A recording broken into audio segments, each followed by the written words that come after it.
ഋഷിക്കൊരു മുട്ടൻ പണി കൊടുത്തിരിക്കുകയാണ് പ്രേക്ഷകർ. ഈ ആഴ്ചയിൽ ബിഗ് ബോസ് ഡിസ്നി പ്ലസ് ഹോട്ട്സ്റ്റാറിൽ ഒരു പോളിങ്ങിന് ഇട്ടിരുന്നു.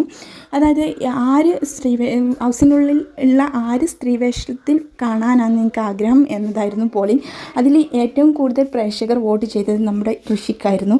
അതുകൊണ്ട് തന്നെ ബിഗ് ബോസ് ഇപ്പോൾ അനൗൺസ് ചെയ്തിട്ടുണ്ട്. അതൊരു ടാസ്ക് രൂപത്തിൽ നടത്തുകയാണ്. ഇപ്പോൾ ബിഗ് ബോസ് ഹൗസിൽ മോർണിംഗ് ടാസ്ക് ആയിട്ട് ഋഷി സ്ത്രീവേഷത്തിൽ നടക്കുന്ന ഒരു ടാസ്ക്കാണ് ഇപ്പോൾ ബിഗ് ബോസ് അനൗൺസ് ചെയ്തിട്ടുള്ളത്. ബസർ ടു ബസർ ആയിരിക്കും.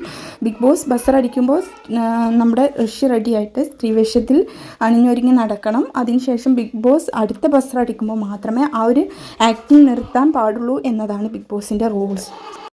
അപ്പോൾ ഇതിന് വേണ്ടിയിട്ടുള്ള സാരി ഒന്നും ബിഗ് ബോസ് പ്രൊവൈഡ് ചെയ്യുന്നില്ല. അത് അവിടുത്തെ മറ്റ് മത്സരാർത്ഥികളിൽ നിന്നാണ് ഋഷി എടുക്കുന്നത്. അപ്പോൾ എല്ലാവരും നമ്മുടെ ജിൻഡപ്പനൊക്കെ പറയുന്നുണ്ട് നന്ദനയുടെ സാരി പാകമാവും. ഇപ്പോൾ ഋഷിയുടെ ആ ഒരു ഇതിന് വെച്ചിട്ട് നന്ദനയുടെ സാരി പാകമാവും, ബ്ലൗസ് പാകമാവും എന്നൊക്കെ പറയുന്നുണ്ട്. പിന്നെ അതുപോലെ തന്നെ നമ്മുടെ ശ്രീധുവിൻ്റേതും പാകമാവും എന്നുള്ള രൂപത്തിലൊക്കെ ഹൗസ്മേറ്റ് അങ്ങോട്ടും ഇങ്ങോട്ടും ചർച്ചകൾ നടത്തുന്നുണ്ട്. അപ്പോൾ അൻസിബ പറയുന്നുണ്ട് അങ്ങനെ അല്ലെങ്കിൽ ഇപ്പോൾ നമ്മുടെ ബനിയന് ജസ്റ്റ് ഒന്ന് കയറ്റിയിട്ട് വെച്ചിട്ടും അങ്ങനെയും സാരി മേലെ എടുത്താലും മതി എന്ന് അൻസിബ പറഞ്ഞു കൊടുക്കുന്നുണ്ട്.